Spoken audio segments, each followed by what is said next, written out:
Hello student, good morning to all of you. तो आज हम बात करने वाले हैं लेक्चर नंबर 105 की। ग्रुप वाइज हम स्टडी कर रहे हैं, ठीक है। जैसे हमने लास्ट लेक्चर देखा था 104, उसके हमने कार्बन मोनोऑक्साइड, कार्बन सबऑक्साइड और कार्बन डाइऑक्साइड के बारे में हमने पढ़ा था। आगे कंटिन्यू बात करते हैं और बात करेंगे सिलिकॉन्स एंड सिलिकेट्स की।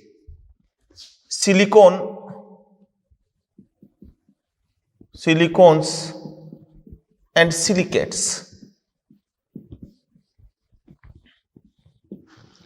सिलिकॉन और सिलिकेट होते क्या हैं, पहले इनके बारे में देखेंगे, इन दोनों में डिफरेंस देखेंगे। उसके बाद हम इनका टाइप ऑफ सिलिकॉन्स और सिलिकेट पढ़ेंगे। सिलिकॉन्स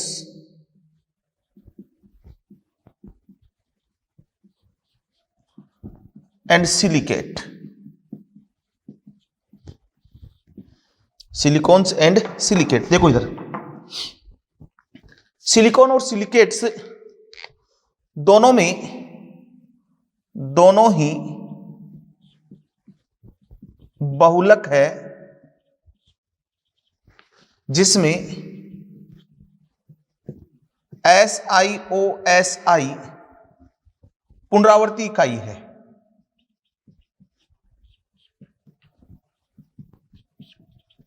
पहला पॉइंट, दोनों ही बहुलक हैं जिसमें SiO(Si) पुनरावर्ती इकाई है, जो बार बार क्या होती है, रिपीट होती है। सेकंड, ठीक है। सेकंड की बात करें,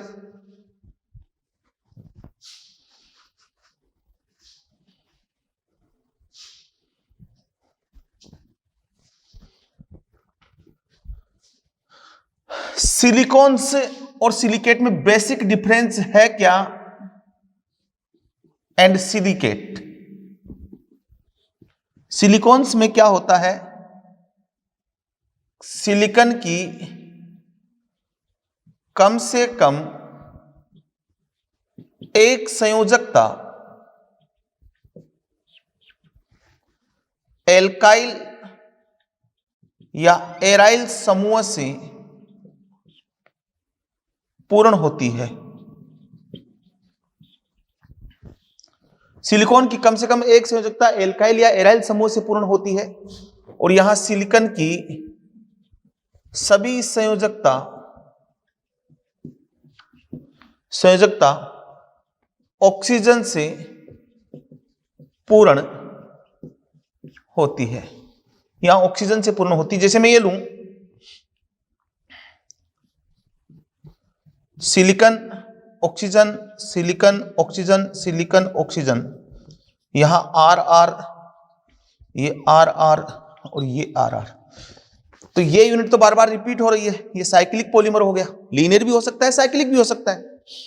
इसमें ऐसा होगा, सिलिकेट में SiO, SiO, SiO, ये O minus, O minus, O minus और ये O माइनस। क्लियर? तो सिलिकॉन की सभी संयोजकता ऑक्सीजन से पूर्ण होती है। यहां सिलिकॉन की कम से कम एक संयोजकता एल्काइल या एराइल समूह से पूर्ण होती है।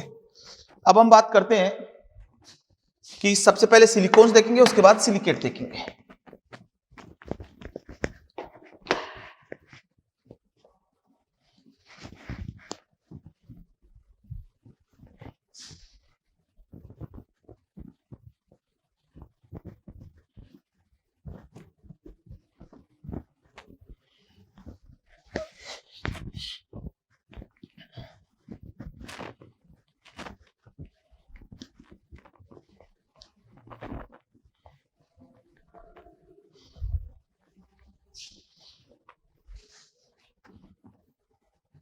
अब सबसे पहले हम बात करते हैं सिलिकॉन्स की। सो समझे, SiCl4, इसकी रिएक्शन कराई मैंने ग्रिग्नार्ड रिएजेंट से, तो बनेगा RSiCl3 और Mg, ये Cl ले लेता हूं मैं, MgCl2। अब इस कंपाउंड का अगर आप करवाओगे जल अपघटन, ठीक है, तो बन जाएगा RSiOH का होल थ्राइज, ये बन जाएगा। अब RSiCl3 की रिएक्शन, इसकी रिएक्शन कराऊं RMgCl से, तो बन जाएगा R2SiCl2। इसका जल अपघटन करवाऊं तो बनेगा R2SiOH का होल ट्वाइज। R2SiCl2 और इसका भी मैंने करवाया ग्रिग्नार रिएजेंट से रिएक्शन, तो बनेगा R3SiCl और इसका जल अपघटन करवाने पर R3SiOS R3 बनता है। मतलब ये क्या होता है, जल अपघटन से पहले बना R3SiOH, फिर ये दूसरा मोल आया OHSiR3 और यहां से H2 बाहर निकल के ये बना देता है।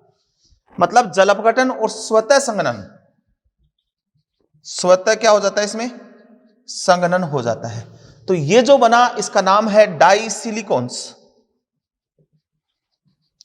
इसका नाम है डाइसिलिकॉन्स। और चेन को आगे नहीं बढ़ाया जा सकता क्योंकि और OH ग्रुप नहीं है, तो इसका एक यूज है, इससे सिलिकॉन्स की श्रृंखला को नियंत्रित किया जा सकता है। इससे सिलिकॉन्स की श्रृंखला को नियंत्रित किया जा सकता है, नियंत्रित हम कर सकते हैं। ठीक है, अब यहां बात करता हूं R3SiOH, इसका मैं करवाता हूं संघनन बहुलकीकरण। तो तीनों तरफ से OH है, H2O का बाहर निकलना स्टार्ट हो जाएगा और बनेगा क्रॉस लिंक्ड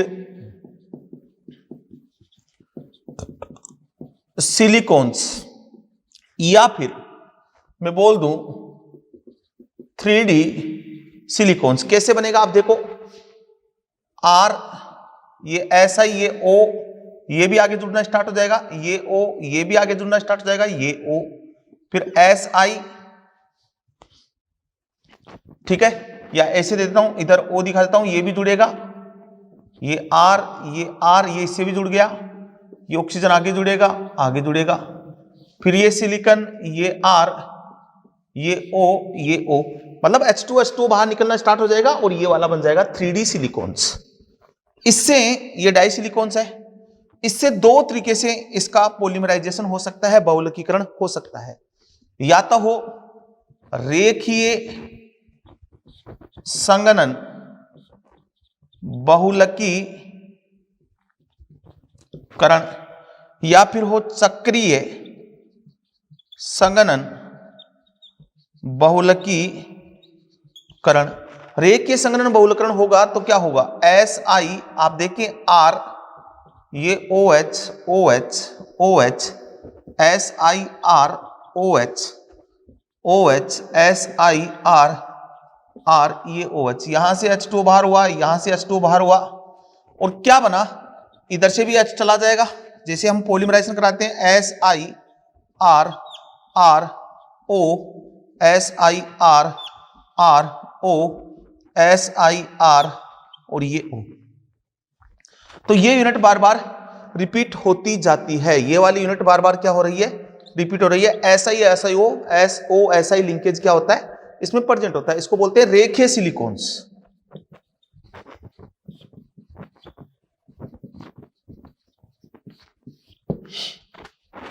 अब चक्रीय संघनन बहुलकीकरण, मतलब चक्रीय हो जाए, चक्रीय क्रम में जुड़ जाए, ऐसे SiR, R, OH, OH, OH, Si, OH, R, R, SiOH, OH, R और ये R। तो यहां से H2 बाहर हुआ, यहां से H2 बाहर हुआ, यहां से H2 बाहर हुआ, क्या बन गया बेटा, ये बन गया SiR, O, SiO, SiO, ये R, और ये R और ये R, इसका नाम हो गया चक्रीय सिलिकॉन्स। इसका नाम क्या हो गया? चक्रीय सिलिकॉन्स हो गया। और अगर मैं आगे ये लेता हूं, इसकी वापस से रिएक्शन कराता हूं, R3SiCl और RMgCl, तो बन जाएगा R4Si, और इसका जल अपघटन नहीं होता है। अब देखो सिलिकॉन्स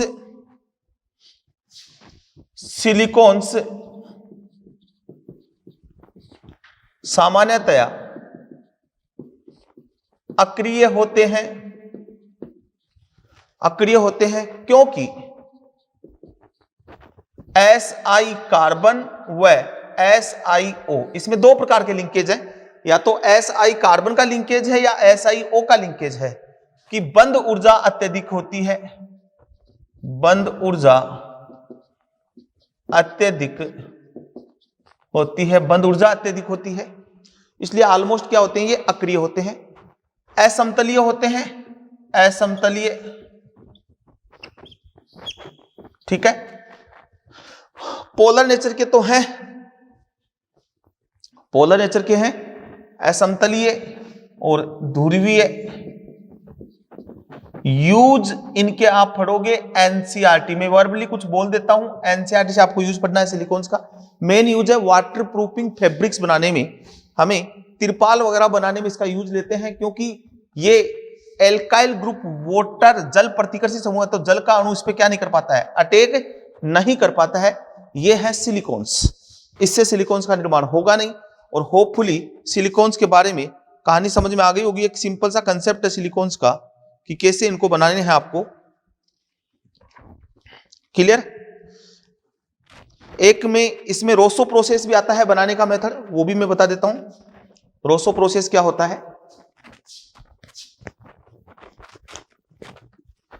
और देखो टॉपिक क्लियर करना है तो आप वीडियो लें, उसके बाद एनसीईआरटी जरूर पढ़ें, वहां से आप इसको कनेक्ट करें। रिपीटर बच्चे हो और समझ में आता होगा। रोसो प्रोसेस से भी बनाया जा सकता है, ये भी एनसीईआरटी की रिएक्शन है। जब CH3Cl की रिएक्शन सिलिकॉन से करवाते हैं, कॉपर कैटेलिस्ट, कॉपर से उत्प्रेरित होती है, रिएक्शन होती है 573 केल्विन पे, तो अलग अलग कंपाउंड बनते हैं। CH32SiCl2, CH3SiCl, CH3SiCl3, SiCH3 ये वाला मेजर बनता है, और ये तीनों क्या बनते हैं, माइनर बनते हैं। तो पॉसिबिलिटी इतने की है। सिलिकॉन्स के यूज जो है वो surrounded by non polar alkyl group, non polar alkyl group से सराउंडेड होते हैं, इसलिए वाटर के प्रति ये क्या हो जाते हैं, प्रतिकर्षी हो जाते हैं। जल का अणु इस पे क्या नहीं कर सकता, अटैक नहीं कर सकता। तो ये बात हुई किसकी, ये बात हुई सिलिकॉन्स की। नाउ हम बात करते हैं सिलिकेट्स की।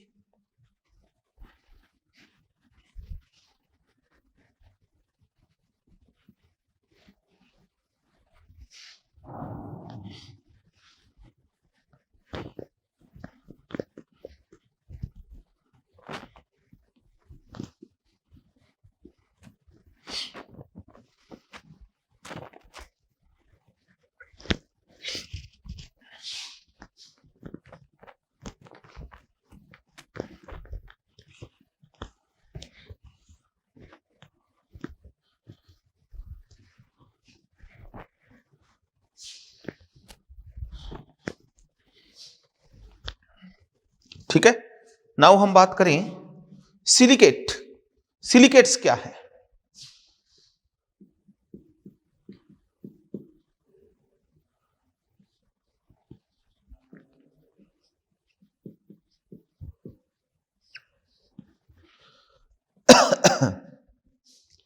सिलिकेट की बात करने चले तो सिलिकेट के लिए एक लाइन बोलूंगा पहले। ये सिलिलिक एसिड के लवण होते हैं, ये सिलिलिक एसिड के लवण होते हैं। मूलभूत संरचनात्मक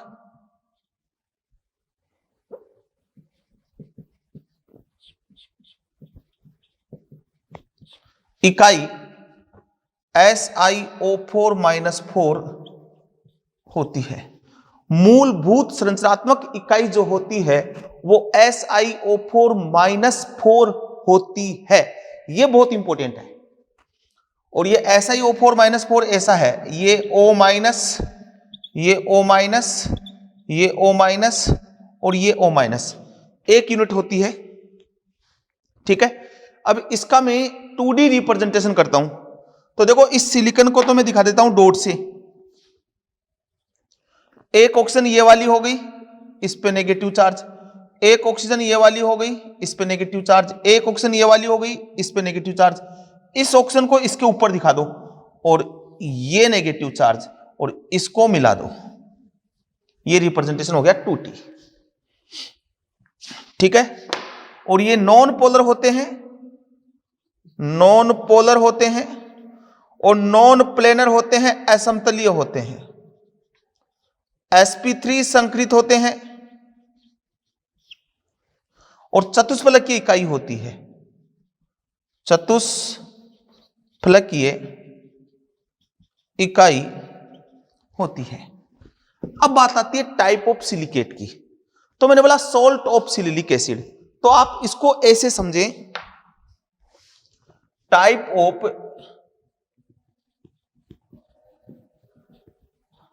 सिलिकेट।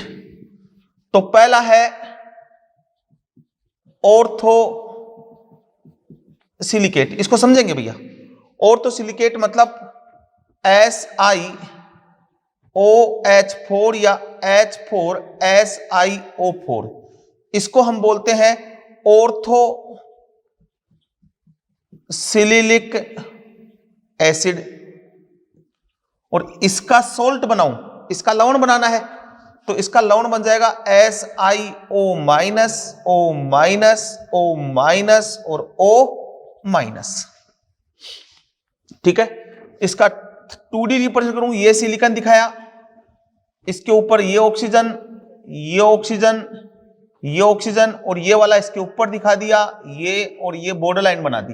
ये बॉन्ड नहीं है, बॉर्डर लाइन बना दिया। दूसरा है, पहला ऑर्थो सिलिकेट, दूसरा पायरो सिलिकेट, दूसरा है पायरो सिलिकेट। तो यहां लिखूं पायरो सिलिलिक एसिड का सोल्ट हो गया, तो H4SiO4 के 2 मोल ले लिए ऑर्थो के, इसमें से H2O बाहर कर दिया, तो क्या बना आपके पास, इसमें से H2O बाहर कर दिया तो क्या बना, H2O बाहर करने पे आपके पास बना H6Si2O7, H6Si2O7। ये स्ट्रक्चर हो गई SiOH,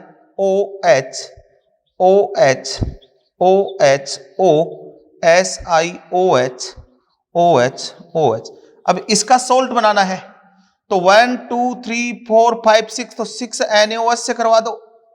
इसमें 4 होती है SiOH, OH, OH और OH, 4 NaOH से करवा दो, तो H हट जाएगा, क्या बन जाएगा, सिलिकॉन, ये ऑक्सीजन, ये ऑक्सीजन, ये ऑक्सीजन, ये ऑक्सीजन एजिट आ गई, ये सिलिकॉन, ये ऑक्सीजन, ये ऑक्सीजन, और ये ऑक्सीजन। ये बन गया आपके पास Si2O7 और -6, Si2O6 -6। अब इसका 2D रिप्रेजेंटेशन दिखाना है, तो दिखा दो सिलिकॉन, ये ऑक्सीजन पे नेगेटिव, इस ऑक्सीजन पे नेगेटिव, ये वाली इसके ऊपर गई, ये नेगेटिव, ये ऑक्सीजन ऐसी रह गई, ये सिलिकॉन, इस पे नेगेटिव, ये वाली ऊपर चली गई, ऑक्सीजन पे नेगेटिव, ये ऑक्सीजन और ये नेगेटिव, इनको मिला दो, ये लो, ये 2D रिप्रेजेंटेशन हो गया। ठीक है, कितनी टेट्राहेड्रल यूनिट है, ये एक टेट्राहेड्रल, ये दूसरा टेट्राहेड्रल, 2 टेट्राहेड्रल यूनिट है, और 2 टेट्राहेड्रल के बीच में एक ऑक्सीजन, ये कौन सी ऑक्सीजन है, साजित ऑक्सीजन। और ये वाली ऑक्सीजन कौन सी है? असाजित ऑक्सीजन। तो आप एक चीज और ध्यान रखें, एक और मैं बता देता हूं, जितना आवेश है उतनी ही संख्या में असाजित ऑक्सीजन है। जितना आवेश है उतनी ही संख्या में असाजित ऑक्सीजन है। आवेश कितना है? -6। और तो असाजित ऑक्सीजन कितनी होगी? 1 2 3 4 5 6। ये असाजित होगी और ये साजित ऑक्सीजन होगी। साजित ऑक्सीजन क्या होगा? इस ऑक्सीजन में, इस सिलिकॉन में कितना कंट्रीब्यूट करेगी? हाफ। और इसमें भी कितना कंट्रीब्यूट करेगी? हाफ। क्लियर? नेक्स्ट हम बात करते हैं, फिर मैं एक टेबल बनाऊंगा, उसको ध्यान रखना आप। उसके बाद मैं करता हूं मेटा सिलिकेट।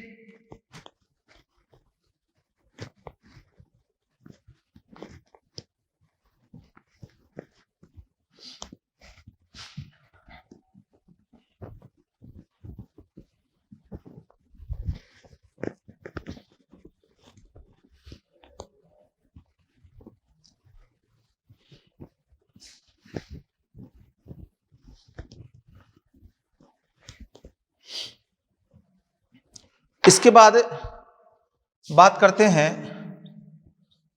Meta silicate. तो जैसे नाम से क्लियर हो रहा है, salt of meta silicic acid. Meta silicic acid का क्या होगा? सॉल्ट होगा। तो देखो H4SiO4n और ये NH2O, तो क्या बनेगा? H2SiO3 और ये N, ये बन गया Meta silicic acid. Intramolecular H2O बाहर निकालना है। अब ये जो है इसकी बेसिसिटी 2 है, इसका सॉल्ट बनाना है। ठीक है, तो यहां से ये 2 वे से अरेंज हो सकता है। एक तो ये हो सकता है कि SiOH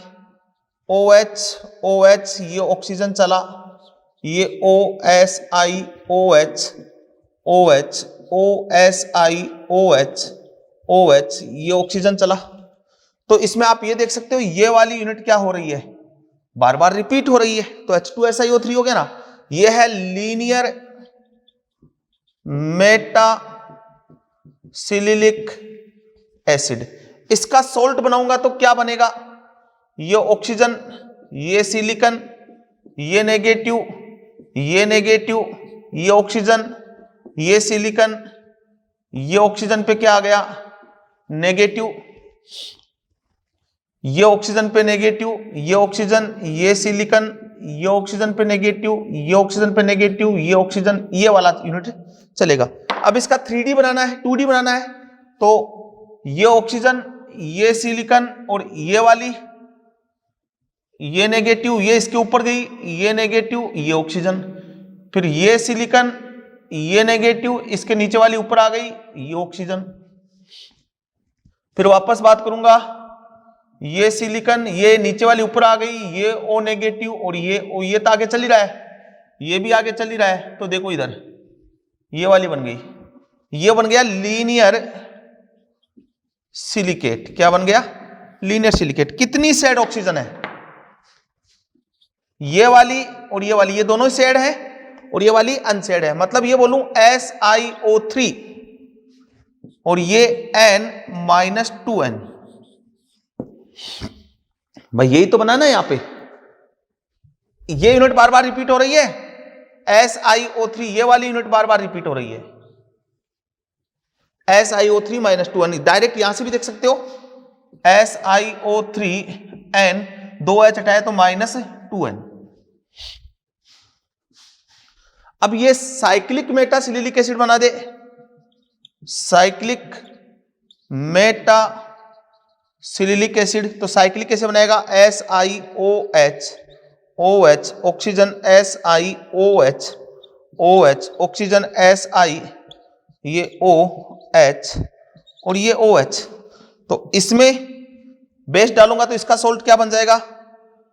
ये सिलिकॉन नेगेटिव नेगेटिव, ये ऑक्सीजन, ये सिलिकॉन, ये नेगेटिव, ये नेगेटिव, ये ऑक्सीजन, ये ऑक्सीजन, ये सिलिकॉन और इस पे ये नेगेटिव और ये नेगेटिव। तो इसमें भी वही यूनिट रिपीट हो रही है, SiO3 N-2N। जैसे मैं यहां इसको दिखाऊंगा तो ये सिलिकॉन है, इस पे ऊपर 2 ऑक्सीजन है, एक ये नेगेटिव और एक ये इसके ऊपर दिखा दी। फिर ये इधर से भी जुड़ गया ऑक्सीजन से, इधर से भी ऑक्सीजन से जुड़ गया। ऐसे ही ये सिलिकॉन लिया, ये इससे जुड़ा हुआ है, इधर से भी जुड़ जाएगा ऑक्सीजन से, और इस पे एक ऊपर है और एक इधर चली गई। ऐसे ही इस सिलिकॉन की बात करूं तो ये इससे जुड़ गया, इससे जुड़ गया, एक ऊपर है और एक इधर चली गई। तो इनको मिला दो, ये लो, ये मिला दिया, ये मिला दिया और ये मिला दिया। ठीक है। अब जैसे मैं इसी में एक एग्जांपल लेता हूं, वेल नोन एग्जांपल है। वो एग्जांपल कौन सा है? SiO3 N-2N और N की वैल्यू लेता हूं 6, तो Si6O18-12 है। तो ये साइक्लिक हेक्सामेटासिलिकेट हो गया, साइक्लिक हेक्सामेटासिलिकेट। और मैं लिखूं Be3Al2Si6O18, इसका नाम है बेराइल। अब टोटल 18 ऑक्सीजन है, इसमें से 12 पे तो चार्ज है और 6 पे चार्ज नहीं है। टोटल में से भाई मैंने लिखा जितना आवेश है उतनी ऑक्सीजन पे चार्ज है, तो ये बेराइल है। बेराइल एक साइक्लिक सिलिकेट है, हेक्सासिलिकेट। ओके, ये बात हुई। अब ऐसे ही हम देखेंगे तो कितनी शेयर्ड ऑक्सीजन है इसमें। इसमें देखो एक टेट्राहेड्रल पे ये भी साजित है और ये भी साजित है, 2 साजित हुई। इसमें भी देखोगे तो ये भी साजित है इस सिलिकॉन के रिस्पेक्ट में और ये भी साजित है। तो यहां से हम एक सिंपल सा कंसेप्ट बनाते हैं, उसके बाद हम आगे बढ़ते हैं। देखो आप इधर ये चीज ध्यान रखें, आप एक टेबल से मैं रिप्रेजेंट कर देता हूं। अब इतना टाइम नहीं है कि हर चीज डिटेल से बताई जाए।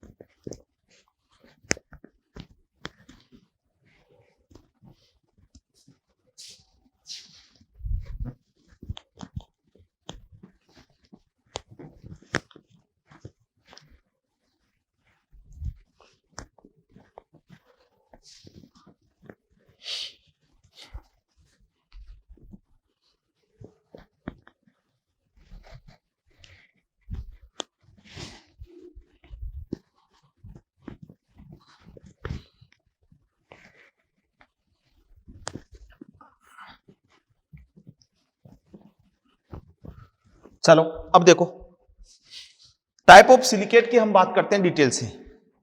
टाइप ऑफ सिलिकेट होते कितने हैं अब समझना, इसको बहुत सिंपल सा कंसेप्ट है, आप पकड़ के रखना, इसको समझ में आ जाएगा। एक तो मैंने बोला ऑर्थो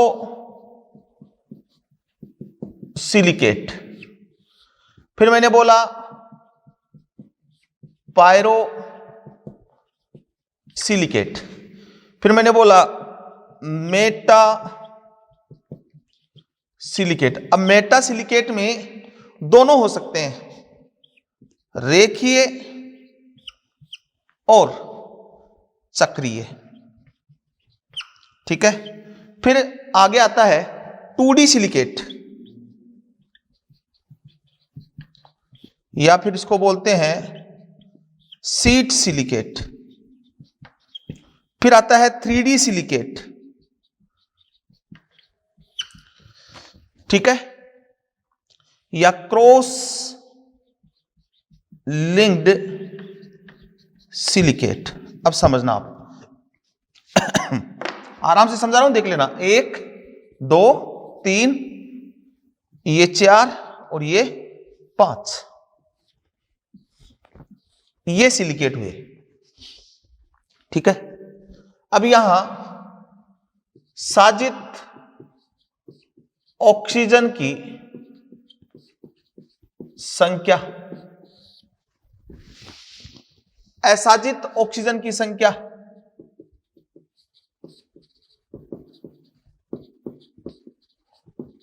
ऑक्सीजन की संख्या, असाजित ऑक्सीजन की संख्या, आवेश और सूत्र मतलब फॉर्मूला, ये क्या होगा? अब मैं ये बोल रहा हूं कि बेसिक मूलभूत इकाई जो है ना वो ये वाली है, इसी से बनाएंगे सारे।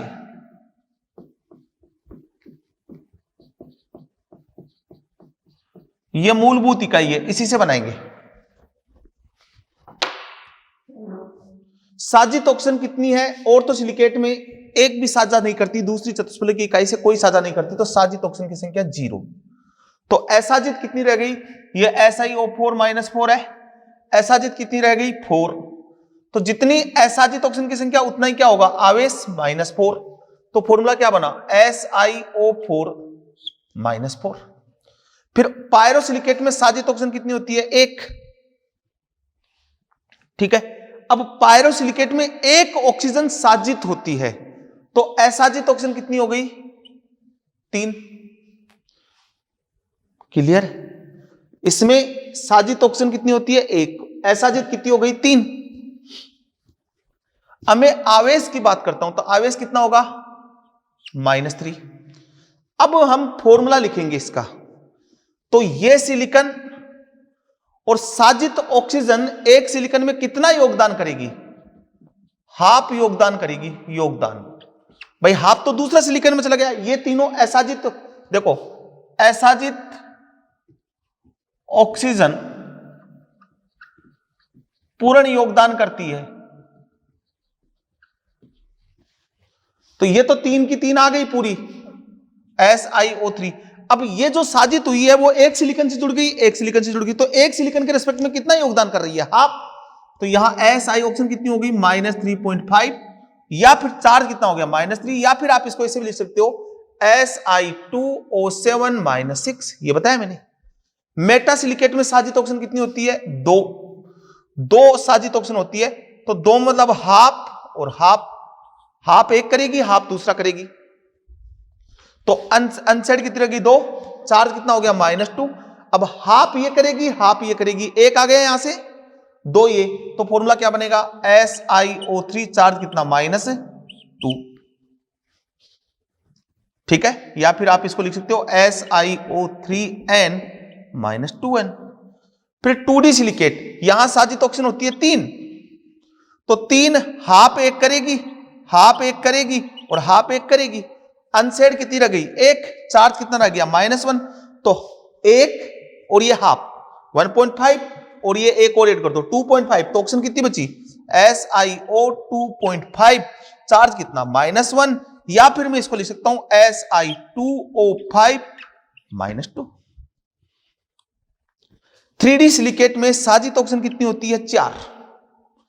तो हाफ एक कंट्रीब्यूट करेगी, हाफ एक करेगी, हाफ एक करेगी और हाफ एक करेगी, तो पूरा अनसेड कितनी रहेगी? 0। तो चार्ज तो कुछ आएगा ही नहीं, तो यहां पे हम बोलेंगे चार्ज कितना? असाजित थी, ये भी 0, तो वो कितना कंट्रीब्यूट करेगी एक सिलिकॉन में? एक सिलिकॉन में कितना कंट्रीब्यूट कर रही है? हाफ हाफ हाफ, 2 हो गया, SiO2। इसको बोलते हैं सिलिका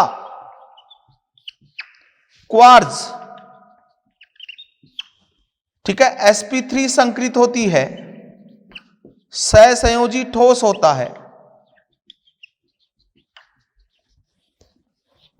ये लो, ये हो गए आपके सिलिकेट। सिलिकेट के यूज, SiO2 के बारे में एनसीईआरटी जरूर पढ़ना बेटा, डिटेल से पढ़ना। एनसीईआरटी इंपॉर्टेंट है ये वाला, यहां से क्वेश्चन आते हैं। SiO2 के बारे में आप एनसीईआरटी जरूर पढ़ेंगे। तो ये बात हुई सिलिकेट की। उसके बाद हम आते हैं नाइट्रोजन फैमिली में। तो नाइट्रोजन फैमिली स्टार्ट करूं उससे पहले मुझे कुछ चीजें आपको बतानी है, उनके बारे में बात करके हम आगे बढ़ते हैं। ठीक है, मिटाऊं?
अब हम नेक्स्ट बात करते हैं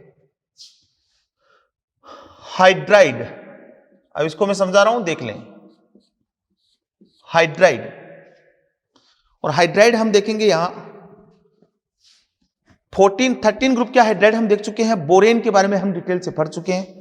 तो हाइड्राइड की मैं बात करूं तो 14 group CH4 SiH4 GeH4 SnH4 और PbH4, ये 14 ग्रुप के हाइड्राइड हुए। फिर 15 ग्रुप, 16 ग्रुप और 17 ग्रुप के हाइड्राइड। 15 ग्रुप के हाइड्राइड है NH3 PH3 ASH3 SbH3 BiH3। इसके हाइड्राइड है H2O H2S H2Se और H2Te H2PO। और इसका हाइड्राइड है HF HCl HBr और HI। तो इनको छोड़ देते हैं, इनकी बात कर लेते हैं अपन, क्योंकि वो उनका एग्जिस्टेंस थोड़ा कम हो जाता है। ये हाइड्राइड है। अब मैं सबसे पहले इस ग्रुप को तो अलग से स्टडी करूंगा। तो देखो, इनका ऑक्टेट सबका कंप्लीट है, इलेक्ट्रॉन प्रीसियस हाइड्राइड है, मतलब ना तो 8 से इलेक्ट्रॉन ज्यादा है ना 8 से कम इलेक्ट्रॉन है। ठीक है, तो प्रीसियस हाइड्राइड हम इनको बोलते हैं। क्या बोलते हैं? Precious hydride. और यहां पे देखो, ये असमतलीय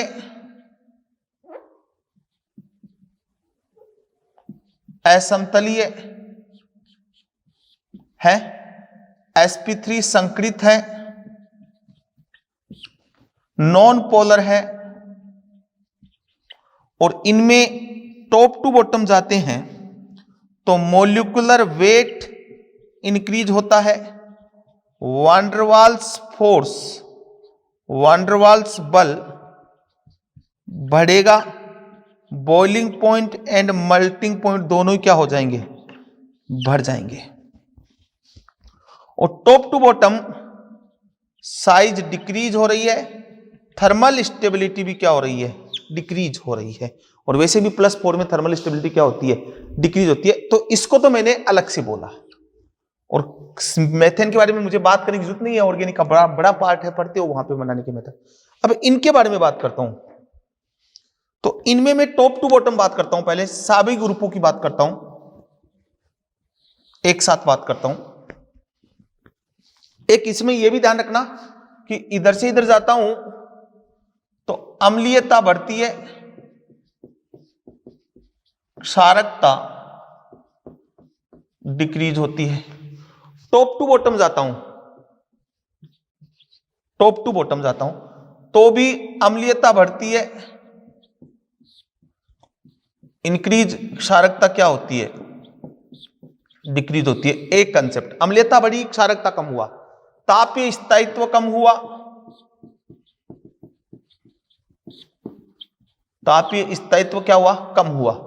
EH बंद वियोजन ऊर्जा, इस बॉन्ड को तोड़ने के लिए एनर्जी कम देनी पड़ेगी, डिक्रीज होती है, क्योंकि साइज बढ़ेगी, अतिव्यापन कम हो जाएगा। एक ये। दूसरा, फिर अपचायक क्षमता, रिड्यूसिंग नेचर, और वो भी क्या होती है? वो इंक्रीज होती है, क्योंकि नीचे वाला H सबसे जल्दी देगा। अम्लीयता और क्षारकता, अम्लीयता बढ़ती है, क्षारकता कम होती है, तापीय स्थायित्व घटता है, EH बंद वियोजन ऊर्जा घटती है, अपचायक क्षमता क्या होती है? यहां पे इंक्रीज होती है।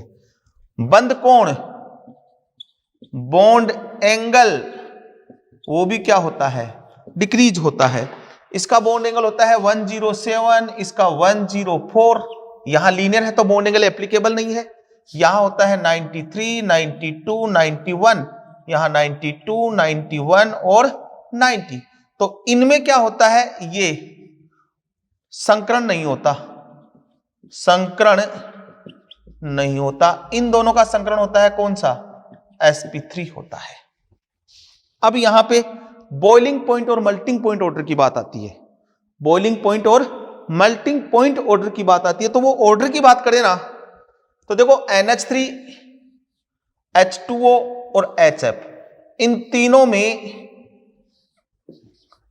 H बॉन्डिंग उपस्थित है। तो इसका तो है ना बॉइलिंग पॉइंट ले लो या फिर मेल्टिंग पॉइंट ले लो, इसका तो ऑर्डर सेम आता है। सबसे पहले हाइड्रोजन बॉन्डिंग वाला H2O, फिर मोलिकुलर वेट, फिर van der Waals force. H2O तो हाइड्रोजन बॉन्डिंग के कारण सबसे ज्यादा हो गया, फिर वान डेर वाल्स सबसे ज्यादा कहां होगा? H2TE में, फिर कहां होगा? H2SE में, और सबसे कम किसका होगा? H2S का। तो चाहे बॉइलिंग पॉइंट हो या मेल्टिंग पॉइंट हो, हाइड्रोजन बॉन्डिंग डोमिनेट हुई है, प्रभावी हुई है। इसमें मेल्टिंग पॉइंट में सबसे ज्यादा आएगा HI, उसके बाद हाइड्रोजन बॉन्डिंग HF, और उसके बाद मोलिकुलर वेट HBr और HCl। बॉइलिंग पॉइंट में हाइड्रोजन बॉन्डिंग डोमिनेट होती है, HF, फिर मोलिकुलर वेट HI, HBr और HCl। तो boiling point inversely proportional to वाष्पशील प्रवृत्ति। तो ये HCl क्या हो गया? मोस्ट वाष्पशील हो गया, सबसे जल्दी वाष्पशील होगा। इसमें H2S क्या हो गया? वाष्पशील हो गया। इसका कैसे याद रखेंगे? तो मैं तो देखो याद करने का तरीका ये है, इसमें तो कोई कंफ्यूज है ही नहीं। इसका आप मेल्टिंग पॉइंट का ऑर्डर ध्यान रखिए कि मेल्टिंग पॉइंट में मोलिकुलर वेट HI, फिर हाइड्रोजन बॉन्डिंग, फिर मोलिकुलर वेट, फिर इसमें HF आगे चल जाएगा। यहां जो मेल्टिंग पॉइंट ऑर्डर है उधर बॉइलिंग पॉइंट ऑर्डर बना दो, इधर जो बॉइलिंग पॉइंट है उधर मेल्टिंग पॉइंट ऑर्डर बना दो। तो इधर मेल्टिंग पॉइंट HI है ना, तो इधर बॉइलिंग पॉइंट क्या बनेगा? इसके मेल्टिंग पॉइंट का ऑर्डर है वो उधर बॉइलिंग पॉइंट बनेगा। तो SbH3, उसके बाद HF मतलब NH3, उसके बाद HBr मतलब ASH3, और उसके बाद HCl मतलब PH3, ये बॉइलिंग पॉइंट। और मेल्टिंग पॉइंट ऑर्डर बना दो उसका बॉइलिंग पॉइंट। तो NH3 पहले आएगा, उसके बाद HI मतलब SbH3, उसके बाद HBr मतलब ASH3, और उसके बाद PH3। ये लो, इसमें कोई डाउट नहीं है। इसका मेल्टिंग पॉइंट का ऑर्डर जो है वो उधर बॉइलिंग पॉइंट बनेगा, इधर बॉइलिंग पॉइंट हो उधर मेल्टिंग पॉइंट बनेगा। अब कई बार क्या होता है NH3 H2OF और H2O2 में भी पूछ लेता है। तो यहां एक चीज ये भी ध्यान रखेंगे,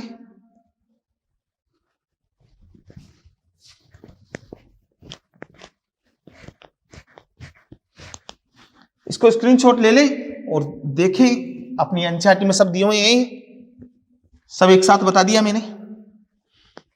बॉइलिंग पॉइंट H2O2 का सबसे ज्यादा, फिर H2O, फिर HF, और उसके बाद NH3। इन तीनों का वेरी इंपॉर्टेंट बॉइलिंग पॉइंट ऐसे याद रखें इसको, H2O2OFN ओपन, H2O2 ओपन, ऐसे याद रखें बॉइलिंग पॉइंट। फिर मेल्टिंग पॉइंट में क्या करना है? मेल्टिंग पॉइंट में कोई ज्यादा कुछ आपको करना नहीं है, बस ये H2 आगे चला जाएगा, H2O2 पीछे आ जाएगा, इतना ही चेंज होगा। तो यहां आप चेंज कर दें H2O, H2O2, HF और NH3, मतलब दोनों ही केस में NH3 हमेशा पीछे ही आना है, चाहे बॉइलिंग पॉइंट हो चाहे मेल्टिंग पॉइंट हो।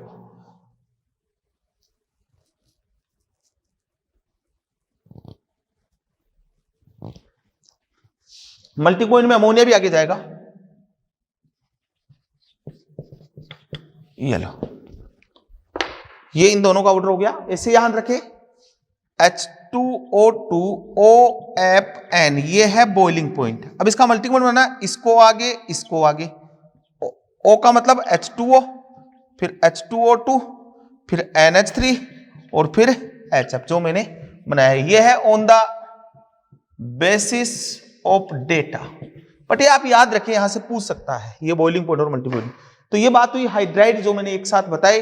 अब हम नेक्स्ट लेक्चर में हम बात करेंगे नाइट्रोजन फैमिली के कंपाउंड की N2NH3 नाइट्रिक एसिड उसके बारे में। Okay, thank you.